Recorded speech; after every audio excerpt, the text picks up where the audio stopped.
ladies and gentlemen. We got a little bit of a late start tonight for unavoidable reasons, but nonetheless, welcome to the September 14th, 2015 City Council meeting for the City of Atwater.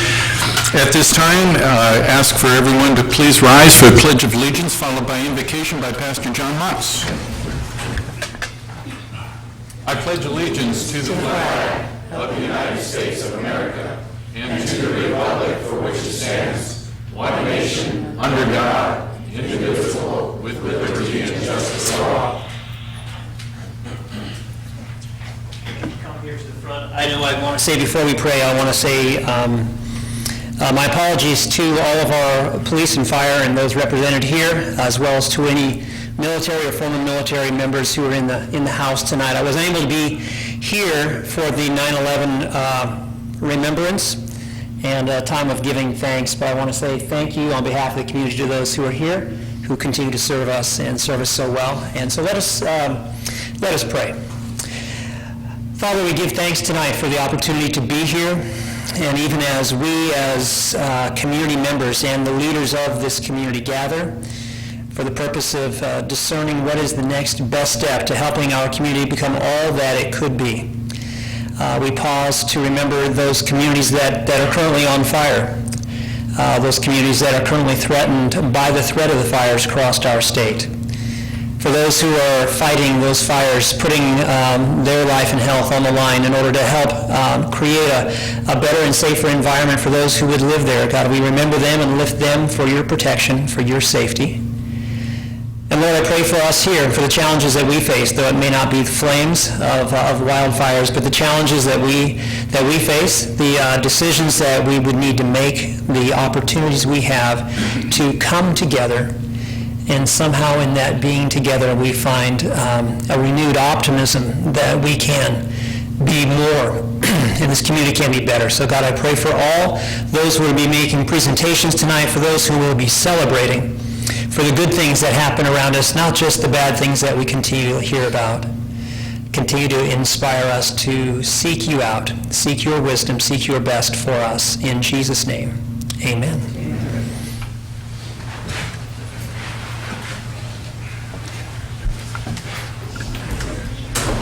Roll call, please. Bergman is absent. Raymond?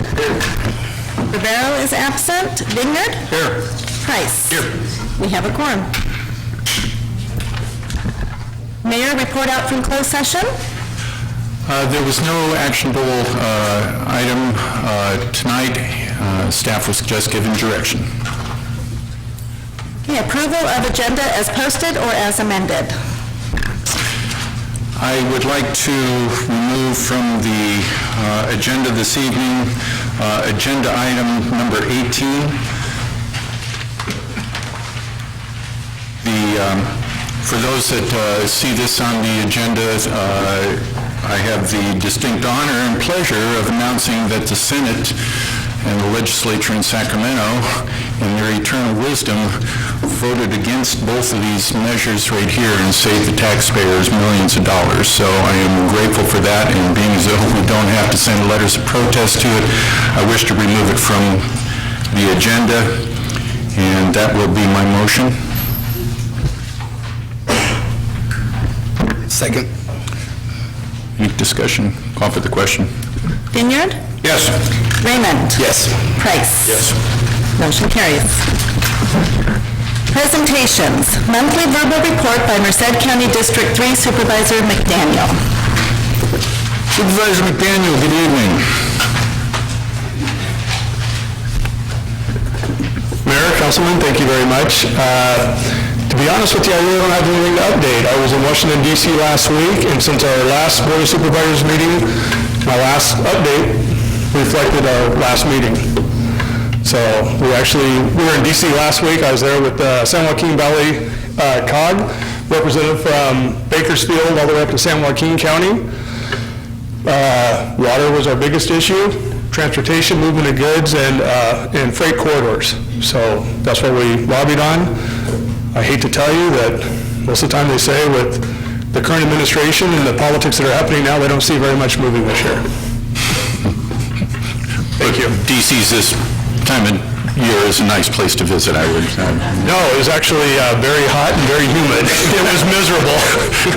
I'm not sure that hot air came from all of the weather either. That's true. It was hotter in the buildings than outside, that's for sure. Thank you. Mr. Vineyard. Supervisor McDaniels, I had a question for you a minute.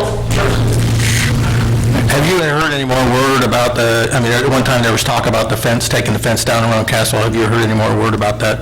Yeah, in fact, we're in discussions about that. We're trying to figure out which part of the fence we can take down. It would be towards the front of the building, but we are working on that right now. Okay, good. Thank you. Any other questions? No. Thank you, Darren. You got it, thanks. Update regarding Atwater High School's water usage plan.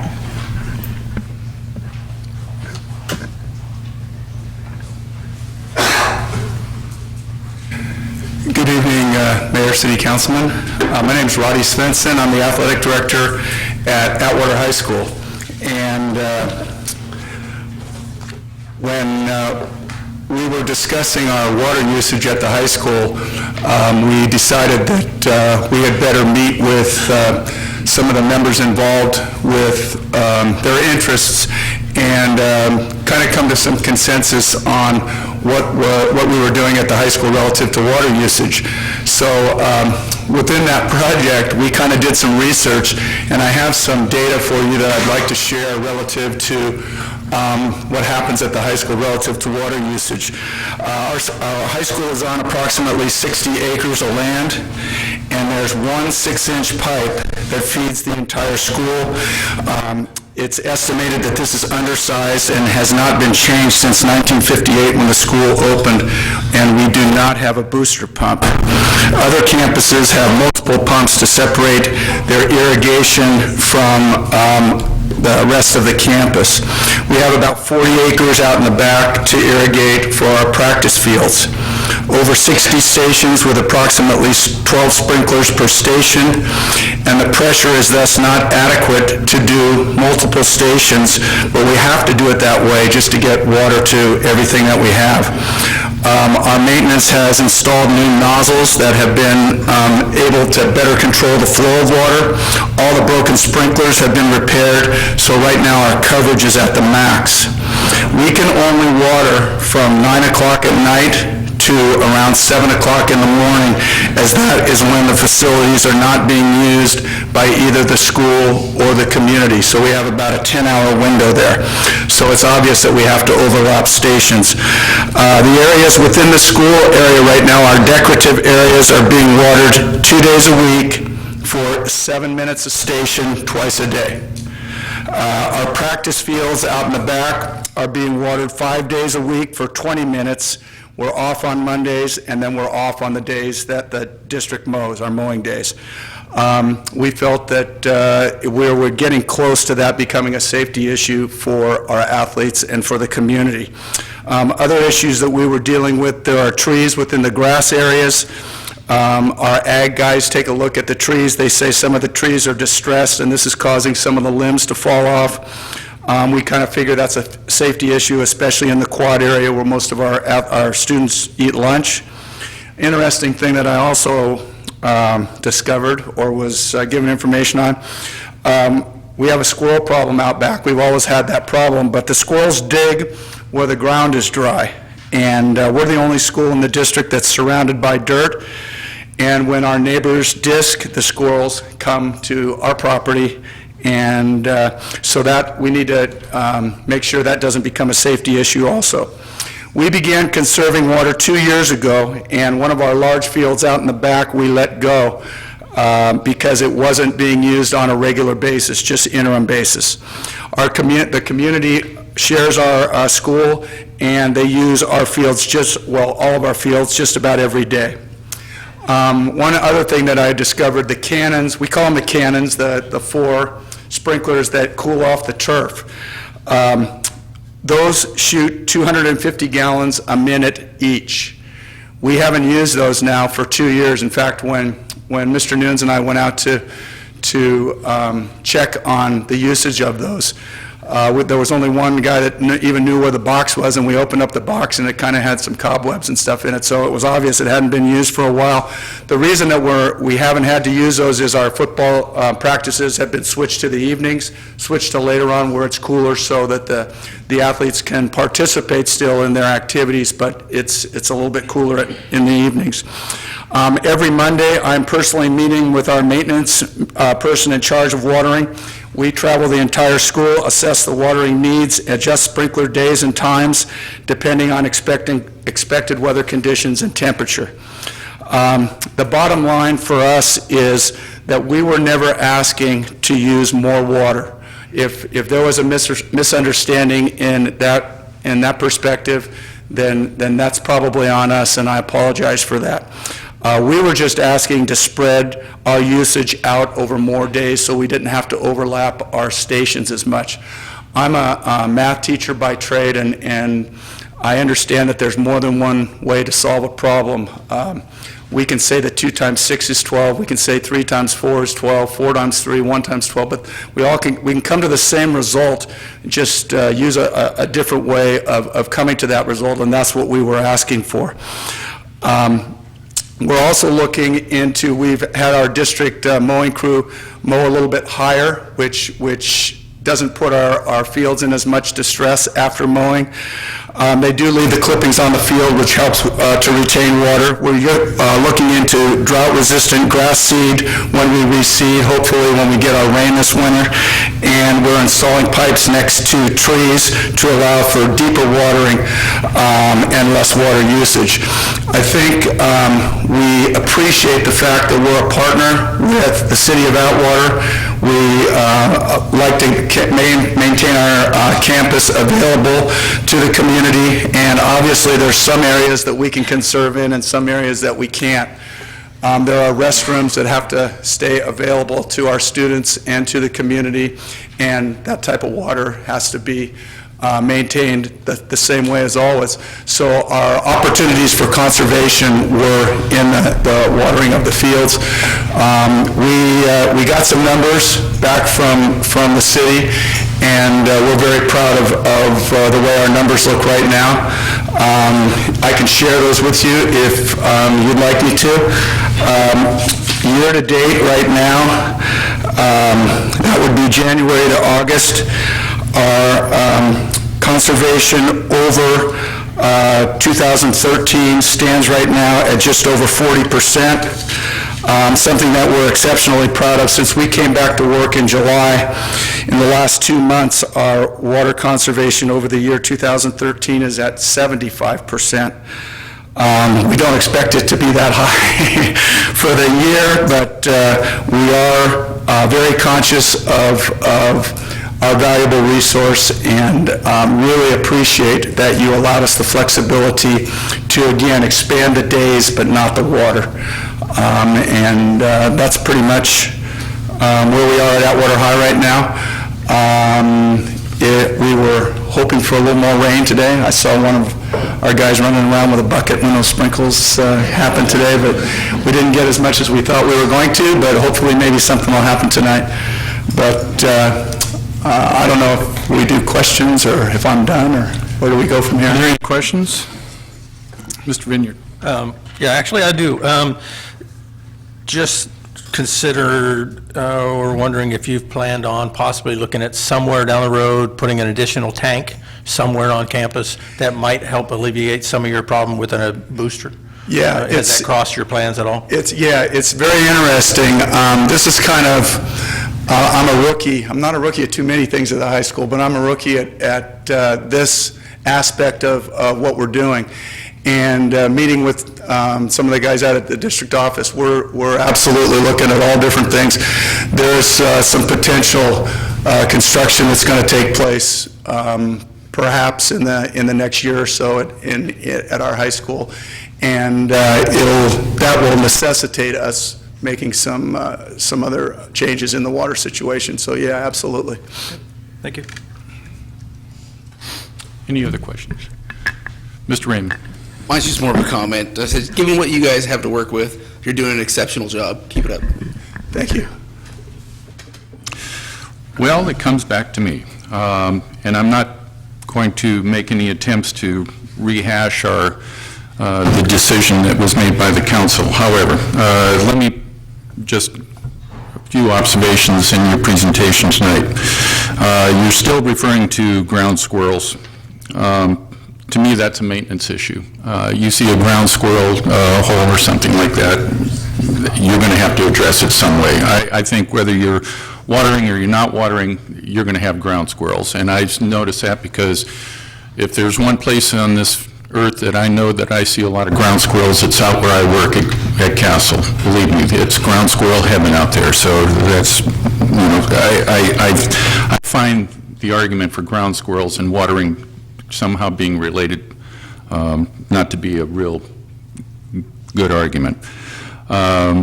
You're talking about your trees and your concern for them. Well, I think you probably find that there's about 8,000 households in the city that are having the same concern. I have the same concern. I have trees at my house as well. But I'm on 2 days a week, and so far my trees seem to be hanging in there, such as they are, but they're there. You also bring up the issue of safety. My question or my observation maybe on that is this. Our parks here in the city are watered twice a week. We have Little League baseball players that are running all over the fields out there. And at 2 days a week, I'm not hearing one instance of anybody out there that is incurring any kind of injuries as a result of the lack of water on the fields, whether they're out in the grassy areas or wherever. So I'm real hesitant to say that's also a valid argument, to say that it's become a safety issue. Our parks are, like I say, 2 days a week, and it doesn't seem to be impacting anything in a health and safety issue. The schools, the elementary schools, are also watering twice a week. I don't hear of any health and safety issues coming from them. I don't hear anything from them other than we're with you and we will continue to do twice a week. And I venture to guess they probably have as many, if not more, students than Buhack Colley and Atwater High School. So one other observation, more of a comment that I got at a town hall here just recently, was that people in the community here are not real happy with the fact that you get 5 days a week and they get 2. And it's difficult to come before the community and say, you get 2, please stick to that 2, and the high schools get 5. As a matter of fact, the mandate that came down from Sacramento specifically addresses schools and the water usage at schools for the reasons that you cite. There's a lot of fields out there, a lot of acreage, and it's areas that require a lot of water in order to, keep them green and plush as much as you can. But the reason they address that is because it's a large water user. Now, I appreciate the fact that, you're giving us statistical data that shows that there has been a marked reduction in your usage. So if you take your usage and, do some reduction in there, fine, I can see how you can get to 40% or however you're, calculating it. But the idea is we as a city, as a whole, we have to get to 36%. That's the bottom line. We've got to get to 36%. And to do 5 days a week at the high schools is going to make it very, very difficult for us to get to that point. It's hard to ask for cooperation from the community for 2 days a week when they know the high schools are at 5. One other observation or comment that was made to me at the town hall is that there was a member of the community who has a relative that is at Atwater High and out on the practice fields for football and comes home covered in mud. So that tells me something about how much water is out there. Now, I drive by Atwater High every single day, and I paid attention and I looked at the field and I drove by several days. and it does appear where the grass has been worn away out on the practice field or where they have soccer games and what have you, that it is moist out there. Not, I wouldn't go as far as to say muddy, but it is wet. It is wet dirt out there, and especially during this time when it was 100-plus degrees, that made me think there's been some significant water placed out there. And is it really making an impact as far as the field and for the reasons that you cited? So at this juncture, it's just observations on my part. Like I say, we can't revisit the vote. The vote has been taken, and it is what it is.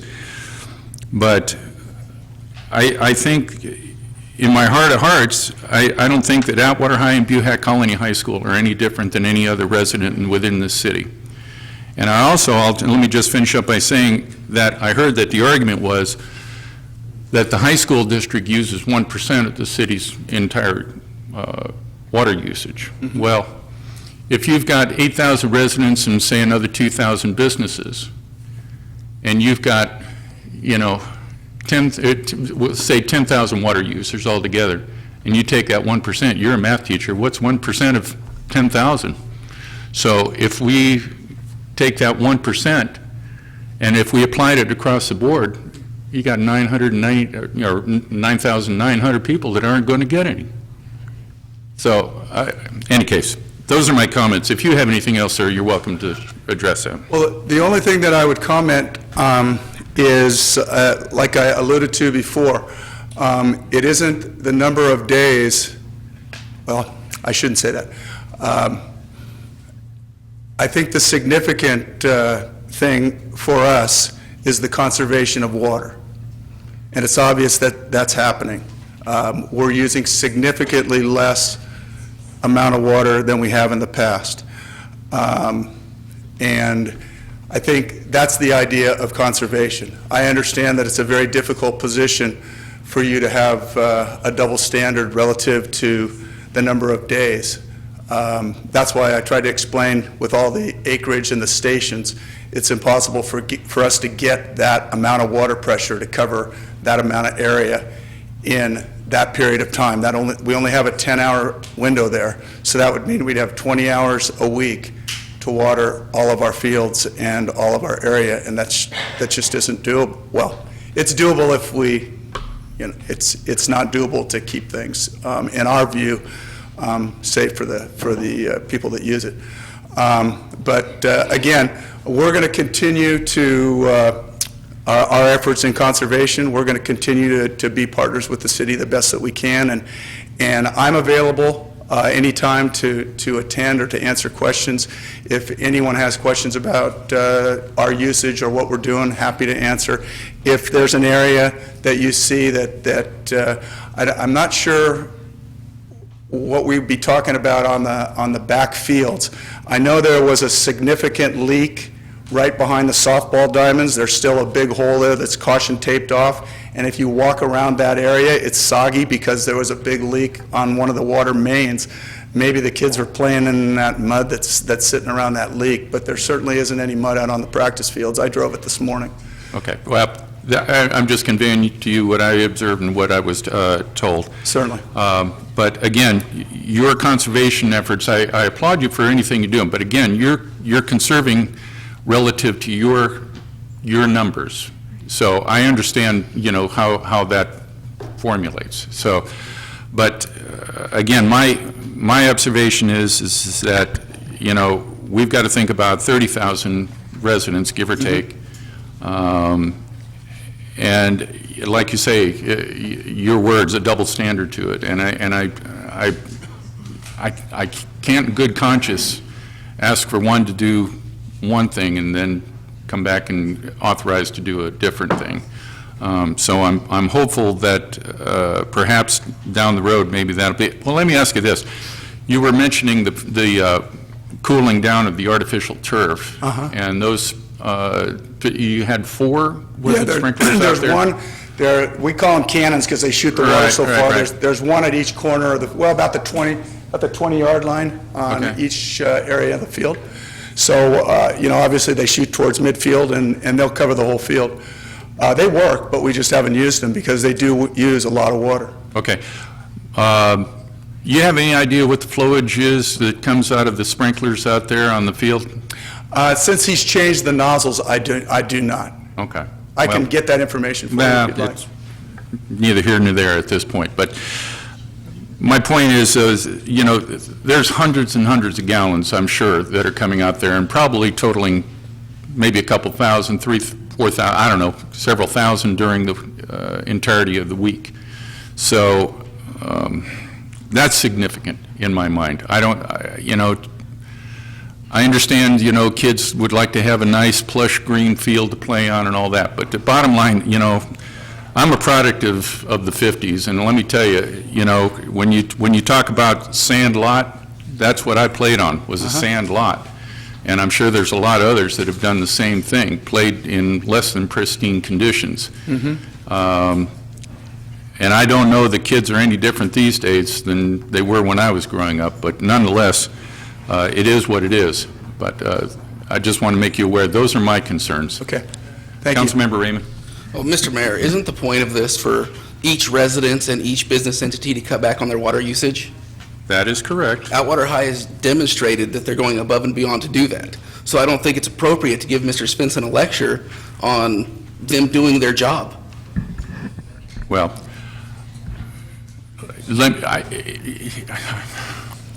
I'm not trying to lecture anybody. I'm just trying to show reason that we have set an ordinance for 2 days a week, and we have waived that for the high school district to be 5. And 5 is more than 2. I've figured that much out in school as well. So, in any case, Mr. Vineyard. Yeah, I really have to kind of agree. We've hashed this out. He's reported back to us what they've done, which I think is an exceptional thing. I've tracked what we've done in this city and what the residents have done in this city, and I can tell you for a fact, since the beginning of this ordinance that we put in, we have 583 violations from our own residences. 62% of those are on non-watering days. So it's 389. So we have our own people who are violating our own ordinance. So the high school, to me, is doing an exceptional job in cutting back 70, almost 75% each month the last 2 months. They're doing what they can. And it doesn't matter whether that's their numbers, our numbers. It's all a whole. It's us. It's not us against them. It's we, the city, and they are part of we. So we have to get off this, that's your numbers, that's our numbers. We don't even know what our numbers are, because according to the state, we haven't even met 26, 28%, which I think is wrong. We need to find out what our numbers on a whole are from our own department, and we need to support each other in every endeavor we do. We need the citizens, we need to support the citizens, we need to support the schools. We're all trying to reach this endeavor of 36%, and everything everybody does needs to be a positive, not a negative. In actuality, the schools, if you really think about it, don't have to follow our rules, because the water district, the water board, doesn't designate the schools under us. They are a state-run business. We can't find the schools. Who are we going to find? We find them, we send it to the state, it comes out of the public's money, and the state's going to look at us and say, we're not going to pay that bill. So they are doing something to help the city as best they can. They're trying to cooperate. So I appreciate your report. I appreciate, and personally, I appreciate you doing what you can. We have to do the same thing in the city. We have to take care of our trees. We need to find a way to do that ourselves, and we're not doing it right now. But we all need to work together, not against each other. So, but I do appreciate the effort you're doing. Thank you, Mr. Swenson. Thank you. Is there anybody who wishes to speak to this item? Yes.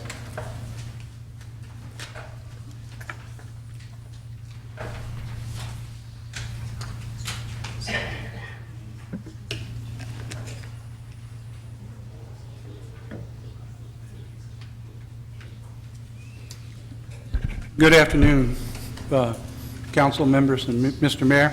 I haven't spoke to you for a while, and that's because of my health. I've been in and out of the hospital with my heart and so forth and so on.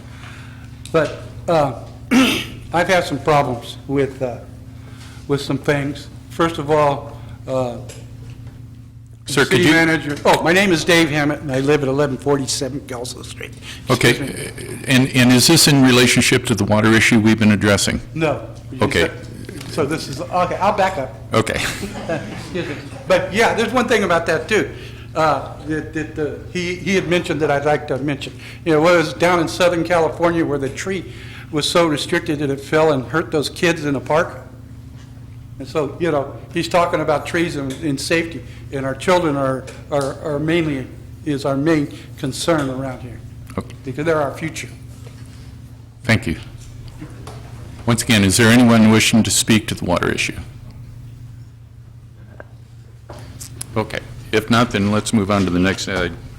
Update regarding California High-Speed Rail Authority. Mr. Schmidt in the audience? Is there anyone from the High Speed Rail Authority here to give the briefing? Seeing none, we'll move on to the next agenda item. Comments from the public. At this time, any person may comment on any item which is not on the agenda that is within the jurisdiction of the City Council. Please state your name and address for the record. Action will not be taken on an item that is not on the agenda. If it requires action, it will be referred to staff and/or placed on a future agenda. To comment on an item that is on the agenda, please wait until the item is read for consideration. Please limit comments to a maximum of 5 minutes. Now, sir. My name is Dave Hammett. I live at 1147 Kelso. Thank you for letting me address the City Council and the Mayor. Like I said, I had some health issues. I've been in and out of the VA hospital with my heart. But I have been trying to follow my doctor's orders and do some exercise, get out, do some things, but I can't get out during the heat of the day. I have a service dog, and I have a problem with one guy that lives on the streets on the way that I do, that I take my dog. I've been trying to train this one because the last service dog I had for 14 years I had to put down, so I'm retraining this one. And the issue is he blames my dog for corrupting and antagonizing his dogs. But it's not his dogs that are, it's not the dog that is antagonizing him. It's the scooter and the noises that it makes as a high frequency. Because like I was speaking with Mr. Vineyard earlier, the dogs start barking about 2.5 doors away from the house because they hear me coming on the scooter. And it got quite verbal this weekend. He chased me on his car. He tried to run me over. I called the police department. He went down to the police department. The police department took his report. Then they called me up, and it was Officer Rivera. And Officer Rivera knows my dog, and he knows that it's a very well-behaved, trained dog. There are several times that they've come to where I live, and I give the command to go in the house or something like that, and the dog obeys. He obeys. It's just that. But the reason why this dog is very protective of that area is because he has a German Shepherd that he had chained to a basketball hoop out there in his driveway one day. It broke loose and started to attack me. And my dog is very protective. He's a small dog. He's not a big dog. You know, he's not. But he is protective. And so I was talked to Officer Rivera on Saturday. He said, to prove my point, he said, Dave, why don't you go by there without the dog and see if it happens? And so Sunday, I took my dog out and I exercised it, but did not go by his house. Took the dog out, took him out, did his exercise. Now, the dog's off leash, I'll be honest about it. He's off leash because one, up until today where it could be halfway cool, that I could work with the dog during the daytime. he hasn't gotten that because I've gotten the scooter just during the summer. But I took after I finished that, I put the dog in the house. I went back and I went around that route, and about, like I say, 2.5 houses before I got to his dog started barking. Now I get up. I'm an ex-military. I spent several years in the military. I get up at 4 o'clock in the morning, and when I go out to take my exercise, it's at the cool of the night, so it's at first light because I want to make sure that a car can see me, you know, because your sidewalks are horrendous. You go down Bellevue, and I hit a bump there that threw me and the car out into the street and almost got hit. And a couple weekends ago. But this Saturday, or Sunday, excuse me, I went by there, and I went by there without the dog, and he still did the same thing.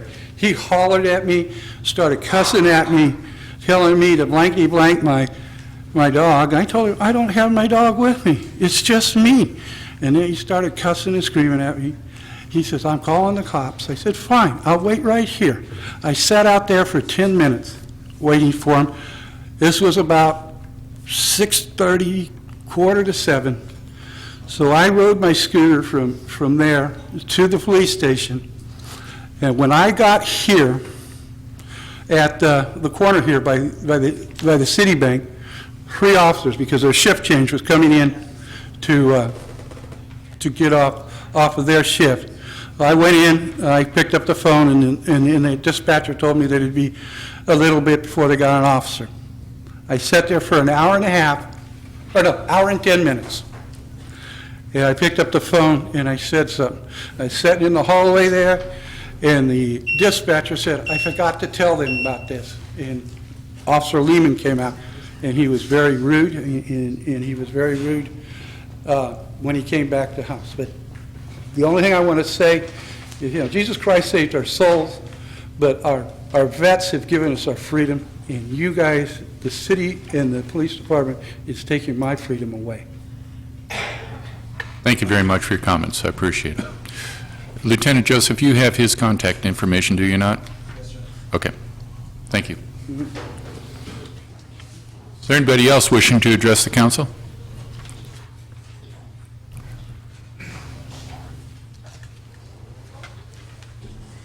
Mayor, City Council, Lori Waterman, Grants Manager. I just wanted to publicly thank Atwater Target. Last Thursday, the police department held a bicycle safety education rodeo at the Atwater Youth Center for about 60 after-school students.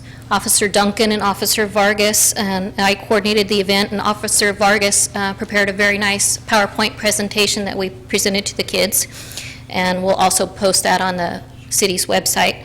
We were able to provide each student in attendance with a new bicycle helmet, and Atwater donated 2 bicycles, a boys' and a girls' bikes, that we were able to raffle off.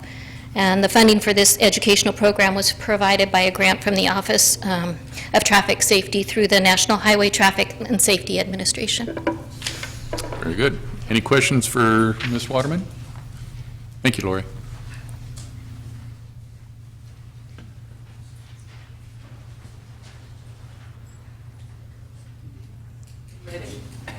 You're up.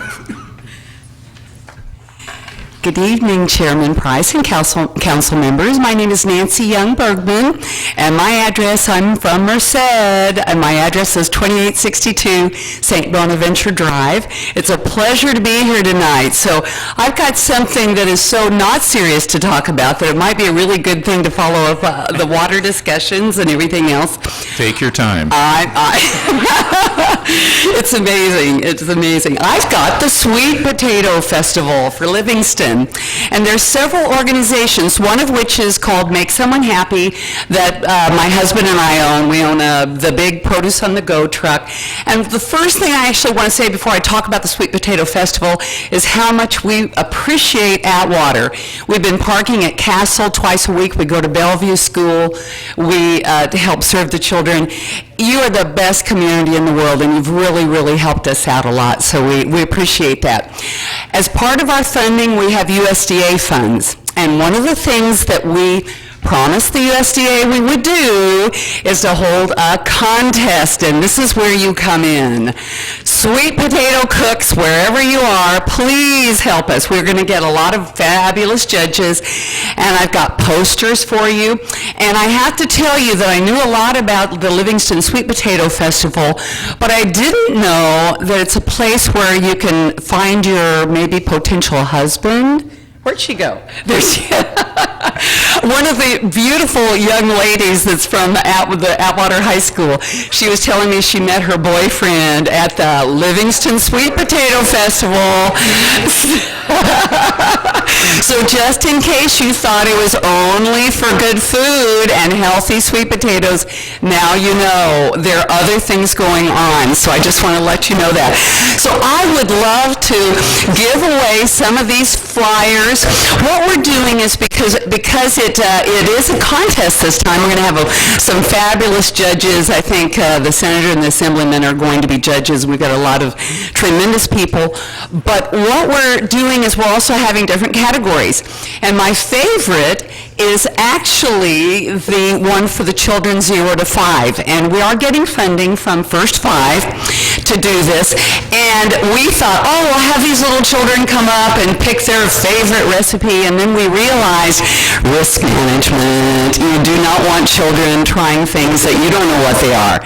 So what we're going to have them do is put little stickers on what they think is the most appealing looking dishes and let them vote on what they like. And we're going to have little chef's caps and things like that. So if you have grandchildren or children or friends that would like to come around, it'll be, the whole festival's from the 2nd through the 4th, but this contest is actually at about 4 o'clock. The judging will be 5 on Saturday, October 3rd. And so any little children that are around, we're going to recruit them and have them pick different dishes. We have lots of prizes. The grand prize is $150, and any category, it could be appetizer, dip, main dish, soup, salad, dessert, and then the best healthy recipe. That's a tongue twister. So we're really excited. Sweet potatoes, we lost the nuts. We lost the nut festival to Houston. We lost the nut festival to Kern County, but we got our sweet potatoes, so we got to be strong, and I loved what you said about uniting. I think we've got to make all of our communities stronger, so we would love that. And I'll give you my contact information, anything you need, but we need your recipes, and bring them in a hot dish if they're hot. Any questions? Any questions? It's a pleasure to be here. You're a very fun group, so I'm having a good time. Anybody want more? Do I give them to them? How do you do this? Well, fun is not one of the words that is described up here. Yeah, just take it right down the table, it's fine. Thank you very much. Thank I you. appreciate it. Thank you, Ms. Bergman.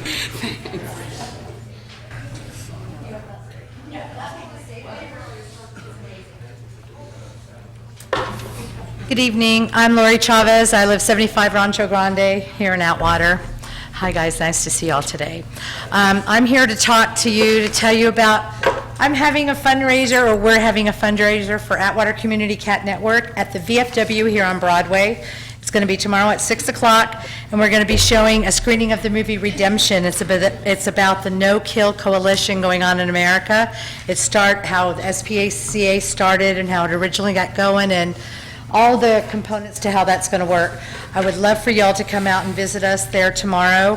It's, if you bring a can of cat food, you get 1 ticket in for a drawing. We've got lots of great prizes. If you bring a bag of cat food, a 3.5, you get 5. If you bring 13 pounds or that 44-pound that we have at Tractor Supply, depending on the size bag you get, depending on the size bag that you bring is going to depend on how many tickets you get. So, I'm sorry? We have lots of cats. Yes, and just to let you know, I just wanted to give you one little statistic. Mr. Vineyard was talking about how we need to all kind of help each other. I just wanted to let you know that our organization, we have done, the next cat that will go up will be number 220 in Atwater that we have spayed or neutered, so really proud of those numbers. It's a lot of work, a lot of work. Need volunteers. Again, I hate to sound like a broken record, but Mr. Vineyard was talking about how we all work together. We are saving the city of Atwater so much money by doing this, because if they were going to animal control and being put down, it would cost $98. The male cats are being spayed that's being spayed. The male cats are being neutered. That would be a trick. They are being neutered and a rabies shot for $25. The females are $40 and $45. So we could do 2 cats for what it would cost to go to animal control. So it's just really a fabulous organization. I am extremely happy to be a part of it. And so please come and support us. We would love to have you all come. Really, we would love to have you. You too, Mr. Vineyard. Thank you. See, it was a good time this evening. Is there a particular brand of cat food you're looking for? I'll do a taste test to find out what's Have you spoken with Supervisor McDaniel? Darren, are they aware of the program that you had spoke to about funds available? Yeah, we implemented but that's for people who own the cats. Yeah.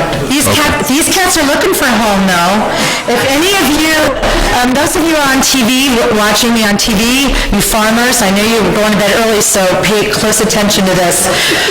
If you need barn cats, we have them. We will bring them to you spayed or neutered, and they help with rodents and squirrels. Atwater High, my granddaughter goes to Atwater High. Get a few feral cats out there, they'll get your squirrels under control. Thank you for your time. I appreciate it. Where did I lose control tonight? Jeez.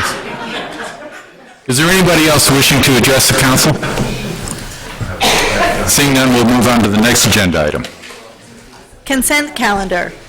Background information has been provided on all matters listed under the consent calendar, and these items are considered to be routine. All items under the consent calendar are normally approved by one motion. If discussion is requested on any item, that item will be removed from the consent calendar for separate action.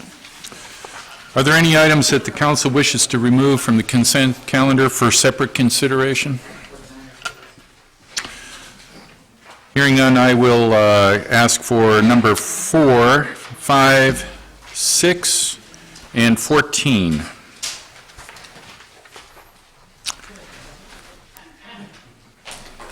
And we'll entertain a motion for approval of the remainder. I'll move to approve the remainder of the consent calendar. Second. Okay, motion and a second. Call for the question. Vineyard? Yes. Raymond? Yes. Price? Yes. Motion carries. Number 4, is there anyone here today for the Childhood Cancer Awareness Month? Okay, I wanted to purposely recognize this program, and apparently nobody here tonight from that organization, so if we can, we'll do that at a later date. Okay. Resolutions. Accepting the 2015 Bureau of Justice Assistance 2015 Burn Memorial Justice Assistance Grant and approving a budget amendment. The reason I pulled this one as well, just very briefly to let the public know, Chief, we're in this grant going to have a matching 10%. Is that true for that? Correct, Mayor. It's $1,250 is the 10% match. Okay, so that was my only question to that particular item, unless somebody else has any questions pertaining to that particular grant funding? Okay. Number 6? We need a motion. Motion to approve. Oh, I'm sorry. Second. Call for the question. Raymond? Yes. Vineyard? Yes. Price? Yes. Motion carries. Okay, accepting the 2014-15 CAL FIRE Urban and Community Forestry Program Greenhouse Gas Reduction Fund grants and approving a budget amendment.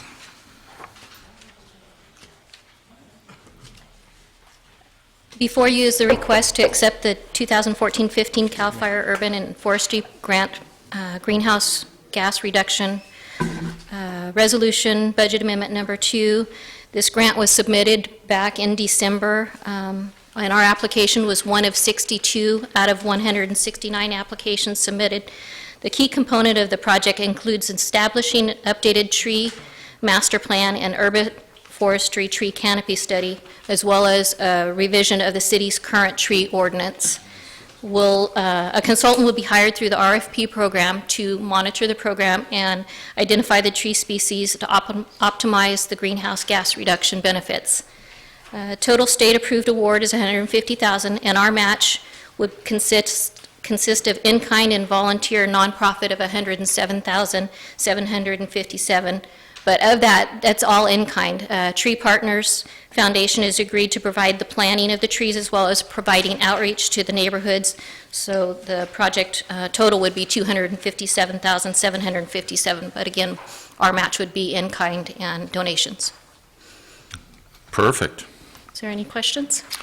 Any questions for Ms. Waterman? Thank you, Lori. Actually, I do. Oh, I'm sorry, Lori. No problem, I was a little late on the button. Do we have any idea whether they're in the plans that they are looking at drought-tolerant trees, et cetera? They will be looking at drought-tolerant trees that will sustain, as well as the part of the component will be a tree planting component, but Tree Partners has agreed to provide young tree care and assure that the survivability of the young trees during that 5-year initial period. Okay, and we've already done a tree study of the city, correct? So they don't have to redo that? We've or- done the tree study, but not a tree master plan as far as the canopy study. Okay, okay. Thank you. Okay, so. Move to approve. Second. Motion and a second. Call for the question. Vineyard? Yes. Raymond? Yes. Price? Yes. Motion carries. Petitions and communications. Request from Atwater High School.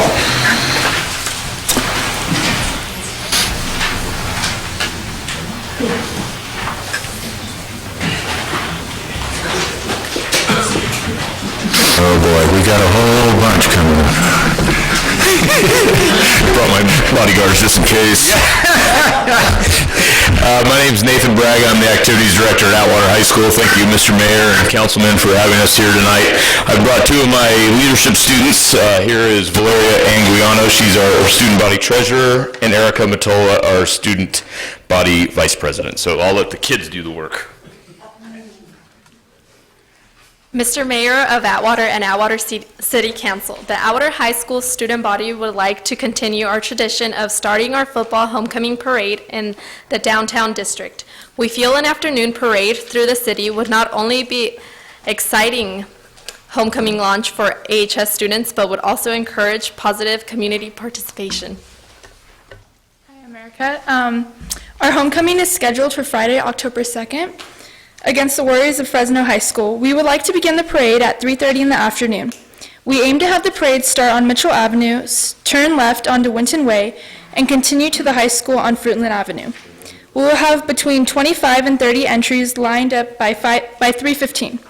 These entries will include the marching band, floats representing various classes and clubs, elementary, junior high schools, fall sport teams, and the class king and queen attendants. We request the approval of assistance of the City of Atwater to continue the tradition of an AHS homecoming parade. Thank you for allowing us to present the blueprint for what we feel will be a successful afternoon of hometown spirit. Very good. Very good. Well, the only question I would have of Chief Petro would be with respect to the traffic and, closures and that type of thing, so if you have any information to that. Yeah, we can handle it with cadets and for our volunteers can handle it. So Okay. There'll be no expense to the city at all. Okay, very good. Okay, ladies, We're sold. We're also wondering if you... Gee. We have some money.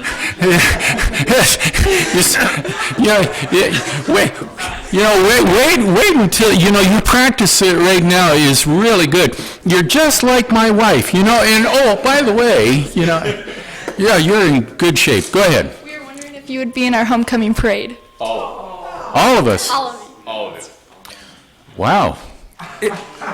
If I can, well, it depends on how many volunteers we get, because I am a volunteer, and so I would be doing some of the traffic control. Right now, we have 4 of us signed up, including myself. My second boss speaketh. So. I'd be honored. Otherwise, I'd be honored to do it. So, but I'll be helping protect you from the traffic, so. We'll send you more detailed information through email. Very good. Thank you very much. Thank you, ladies. Mr. Raymond. Well, I have one question real quick for Mr. Braga. Yes, sir. Mr. Raymond. For you and the young ladies. Yes. In order for me to even want to vote on this, are you going to win? Absolutely. Slam dunk. Bet the house on it. We're good.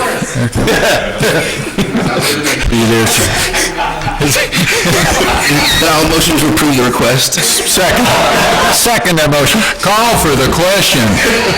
Vineyard? Yes. Raymond? Yes. Price? Yes. Motion carries. Thank you. Reports and presentations from staff. Approving agreement for repayment of the supplemental education fund loan and approving the recognized obligation payment schedule. Sure, that's easy to say. Mr. McBride. Thank you. Good evening, Mayor and council members. Obviously, this isn't nearly as exciting or fun as a hometown parade or homecoming, but I can use to sleep, thank you. Nevertheless, twice a year we come before you to take action as the successor agency, especially when we're dealing with the recognized obligation payment schedule. As you know, that's the process where we have to request funds for 6-month periods to take care of the liabilities or other functions of the former redevelopment agency. So tonight you have 2 kind of separate actions. The first one you have is for a loan approval. And if you look at the loan document, it looks a little odd because you're signing it twice. You're signing it as a successor agency and also as the city. But this is for a loan that was issued in 2009. It was for a loan by the prior redevelopment agency when it used its own resources, its own lower moderate income housing funds to meet an obligation that was set forward by the state. And so it is an obligation that has to be repaid, but in doing so, you have to have an agreement in place to do so. We've done the calculations, and this is the first year now that we can actually provide for a mechanism for the repayment of the loan. And so you kind of have that within your agreement. You have an outline of what's there and over what we feel would be the time frame to pay it back.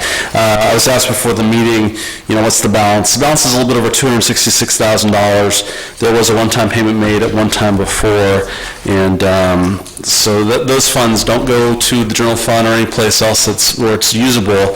It has to go back into a low-mod affordable housing fund. And so you're basically making sure that you're doing your due diligence as a successor agency to ensure that that's getting repaid to the appropriate fund. As far as the ROPS goes, we're carrying forward some of the bond projects that were approved in the previous 6 months.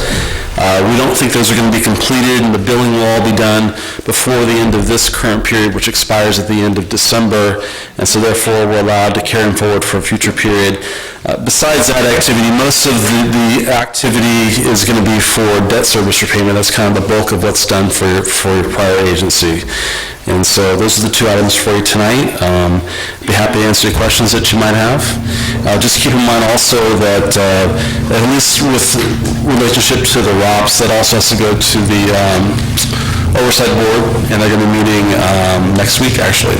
So it's a 2-part process, and it has to be submitted to the state by early October, or we face up to a $10,000 per day fine. So it's not an issue we're going to be finding ourselves in. Okay. Any questions from Mr. McBride?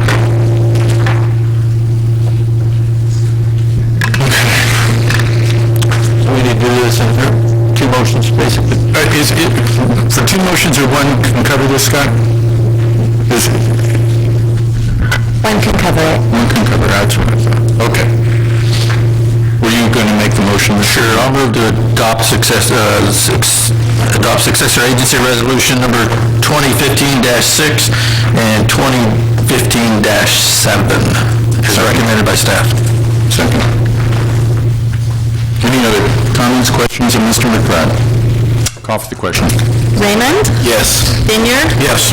Price? Yes. Motion carries. Mr. Mayor? Yes. If I could, just a housekeeping, since you pulled item number 4 from the consent calendar and nobody came, do you want to move to continue that to another hearing and we have a motion for that? Otherwise, it's just kind of floating out there. Yeah, that was what I had mentioned, was to readdress that at a different, at a later date. Okay, so does somebody want a second? I'll second it. Okay. Okay, so call for the question. Raymond? Yes. Vineyard? Yes. Price? Yes. Thank you. Motion carries. Thank you, Council. Discussion regarding disposition of striping machine. Mr. Shaw. Good evening, Mayor, City Council. The striping machine, I'm kind of at a loss on why we want to get rid of it. We've had it, we've used it, we've lost manpower, so we haven't been able to use it.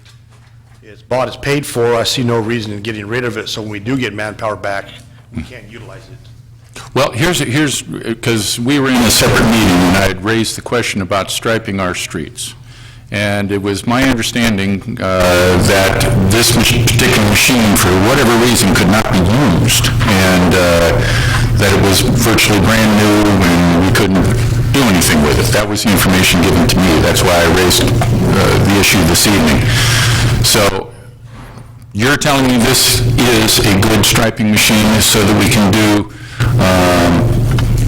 lane division lines, Yes, it is. center divide lines? It is set up to do that.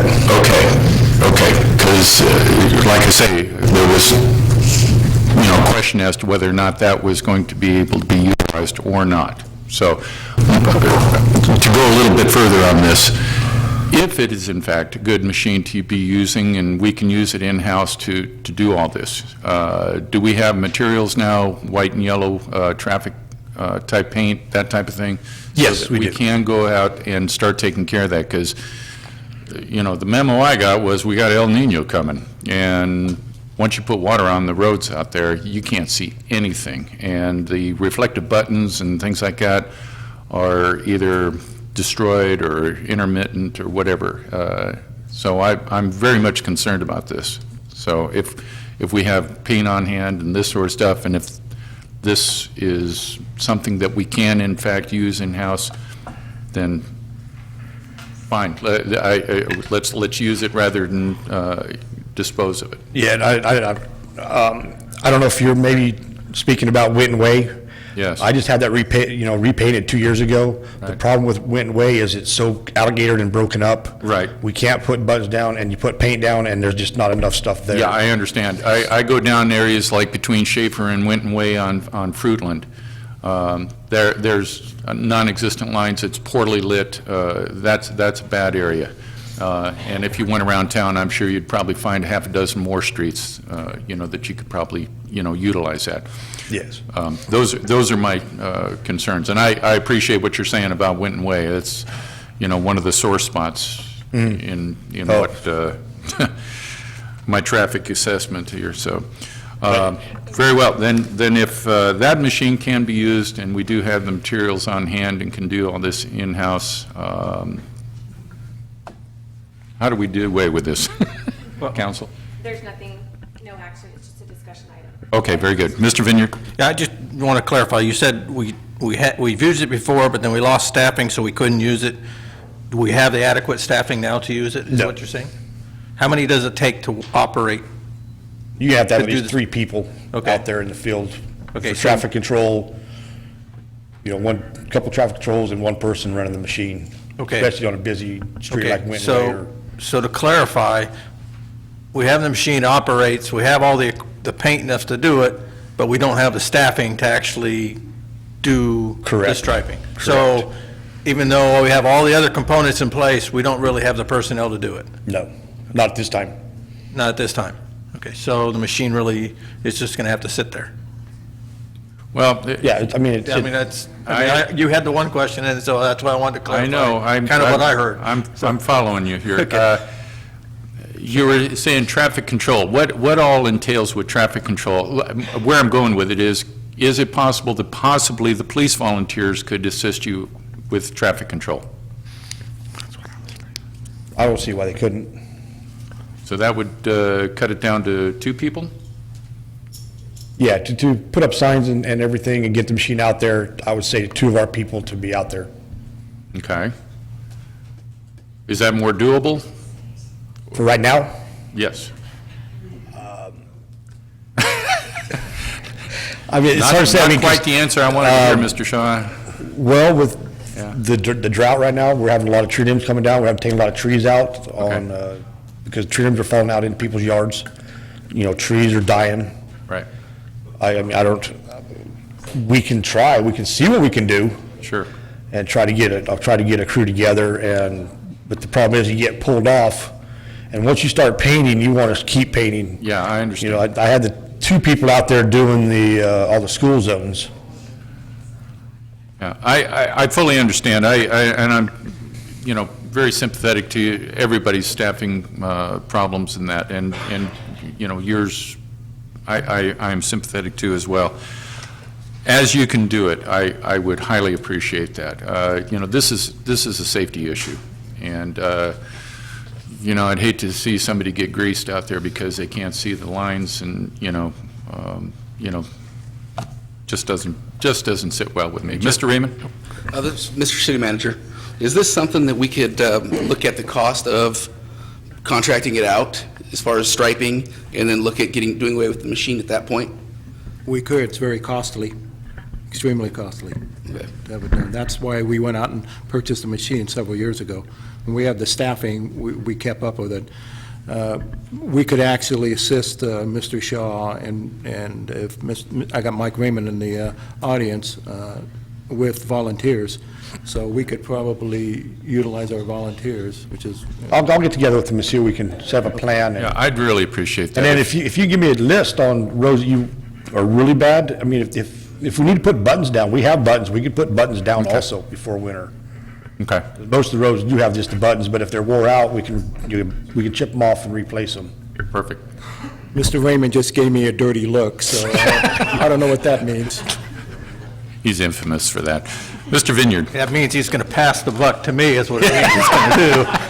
But yeah, that was going to be my suggestion, was to get together with Mr. Raymond and I probably will sit down with you, and we'll try to work something out, because the volunteers do have things that they have to do in order to assist the police department with paperwork and other things. And we're going to be down a couple of volunteers due to surgeries and some other things. So we're going to be very tight frame. So we do need to work very closely with you on when you're going to do things. So yeah, we need to sit down and discuss that with him. So, okay. Thank you. Okay, very good. Anything more for Mr. Shaw?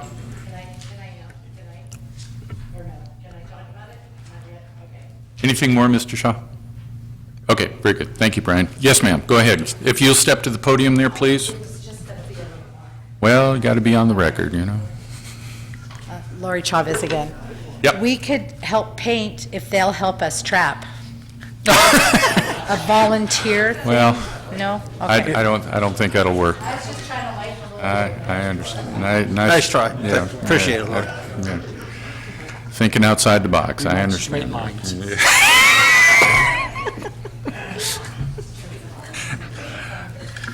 Okay. Next item. Verbal update regarding Adopt a Park program. Mr. Shaw. Thank you, sir. I'm glad to say that the Adopt a Park handbook and the volunteer policies, all that information is ready to go. It's online. If anybody wants to pull it up, if you go to the website, the city website, and go to the Public Works /Parks box, click on that, and you can go to it, down to Adopt a Park, and it's a downloadable. You can download everything you need to volunteer to take care of our parks. Very good. Mr. Vineyard? And if they don't have a computer or capability of going online, is there an alternative way they can get those forms? They can get a hold of us out at the Public Works at 357-6370, and we can mail one, or they can come pick it up. Or I can also have some sitting up here at the front desk at the window here at City Hall. The number again, please? 357-6370. Okay. Yeah, I am thrilled that we have organizations and veterans that have come forward that are willing to come to the parks and help to maintain and make our parks what they should be. In a time of personnel shortages and what have you, that's the kind of togetherness that makes a community, and I'm proud to be part of it when we have people such as the veterans and other organizations that have stepped forward to do this. So I'm pleased with it, and I can't wait to see the results. So thank you very much, Brian. Thank you. City Council matters. City Council comments and requests for future agenda items. Mr. Vineyard. Me again? Sure. Let's see, I'm going to start with, I'd like to put two things on the October 26th schedule. They're both interrelated. One's a discussion regarding the security gates, fencing and gates behind City Hall. And I want to include Supervisor McDaniels on this. Possibly if you can maybe work with us on the old fencing that you may be taking out from Castle. That will save the city some money, and possibly maybe we can work with you on help the county take that fencing out. If we can get enough of that fencing, maybe we can save some money and use some of that fencing for back here, depending on how much we need, but we need to look into how much we're going to need. The second item was to be a discussion to replace the front security gate with a heavier duty security gate. I know that thing periodically, probably more than periodically, does not function, and it's not I think a lot of it's because it's not a heavy duty enough gate. But what's going on around the country with the violence against police officers, I think we need to take the necessary security steps to protect our officers and protect our people here in City Hall. The other thing I want to put on the October 12th, two items. The traffic survey is done. I'd like to put that on the agenda for the October 12th so we can get that approved or discuss it to get it approved.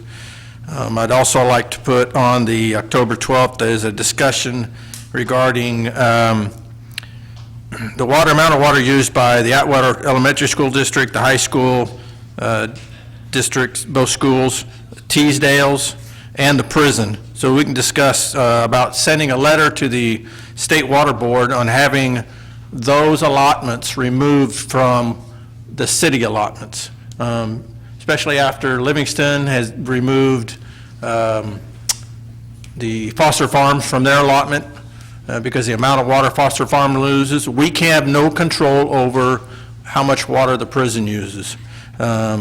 Teasdale is similar to Foster Farms, and it's a food processing, so we really kind of don't have any control over how much water they use. I don't know how much they use, but they use a portion of our water. In reality, we don't have this. The Atwater Elementary School is working with us. The school district is working with us, and we greatly appreciate that, but we don't really have any control over that. Same thing with the high schools. We don't really have control over what water they use, per se. We can ask them, and they're working with us. But those allotments count against how much water we get to use. And I think we need to at least apply to the State Water Board to have those allotments taken off our count, so that, because we're trying to save, and those counts go against us. And then the last thing, I just want to remind everybody the Atwater Fall Festival is the 26th and 27th. And I want to make sure that the barricades for are placed out on the 25th if possible, for the 3rd and Grove and the 3rd and Fur by Thursday afternoon or Thursday evening, please. That's all I have. That's enough. I worked hard for those 5. Yeah. Lori took one of my 6th ones. Okay. Mr. Raymond? I have nothing new to report. Nothing at all? Okay. I want to apologize for not being able to make the 9/11 Patriot Day here at City Hall. I was unavoidably kept out of council. For those that know the business that I'm in, I've been out supporting the DC-10 firefighters. As you know, we have 3 rather large fires going in California right now, and I just could not get away to come over here to do that. I know there was probably a lot said about those people that are held in high regard for their heroism, if you will, police and fire, and I don't want to take anything away from that. I hold these guys and gals in the highest of regard. I can't say enough, about somebody who has chosen a career that puts their lives on the line. I think that's probably one of the things that kind of separates those folks from the normal type of person that just picks up his lunchbox and goes to work 8 to 5 every day.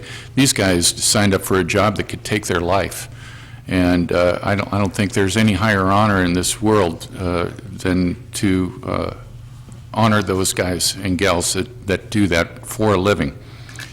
But I wanted to also recognize those people that I've been working with, because we talk about the air crews and the guys on the ground and the gals on the ground that are battling these fires. And if you've been watching the news reports here over the last week or so and beyond, there's been several firefighters this year that have been killed.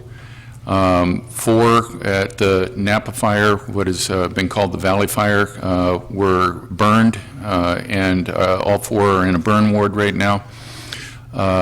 So, this is real stuff, and they're up there trying to protect people's homes and all that, and I don't want to take anything away from that. But in order for these folks to get up there to do their jobs, and I wanted to also mention also the air crews. We've got some of the craziest people in the world flying these DC-10s. If you ever want to see something that's out of this world, go to YouTube and put in DC-10 fire tanker, and just look at the video after video of the craziness that these people are doing with a DC-10 airliner to go and drop retardant on these fires. These guys are nuts. But nonetheless, the guys that I want to really point out, and the girls also, are those maintainers. There's a whole gaggle of people out here at Castle that never get any kind of recognition, and I want to recognize them right now. Starting with the FOSCHEC guys. The FOSCHEC people are the ones that are the loaders of the retardant. There's probably maybe about 10 of those guys out there. They're standing out in the hot sun for hours on end out there, hooking hoses, loading those aircraft, and getting them on their way. Same thing for the maintainers of the aircraft themselves. A whole bunch of people out there that keep a big airplane like that in a flying condition that gets them up there, keeps that air crew safe, and brings them back so that they can turn around and do it all over again. And I want to, on a point of personal privilege, also note the people that are in my own office, because we're taking people out there that are handling thousands of gallons of jet fuel out there in hot sun, and believe me, this is dirt work at its finest, and I want to praise them as well. My grandson Kevin, for one. I'm pretty proud of that kid. In any case, tonight I want to also, it's been brought to my attention just before the meeting, that one of the heroes of CAL FIRE, Mark Domingue, lost his battle with cancer. He was an employee with the city of Atwater in CAL FIRE and just retired 2 years ago, and was dealing with cancer twice during the time that he was in his retirement. Mark leaves behind a son, Michael, and his wife, Kim. and he will be missed dearly. And tonight... Yes, ma'am. Yes, sir. He left behind 2 sons.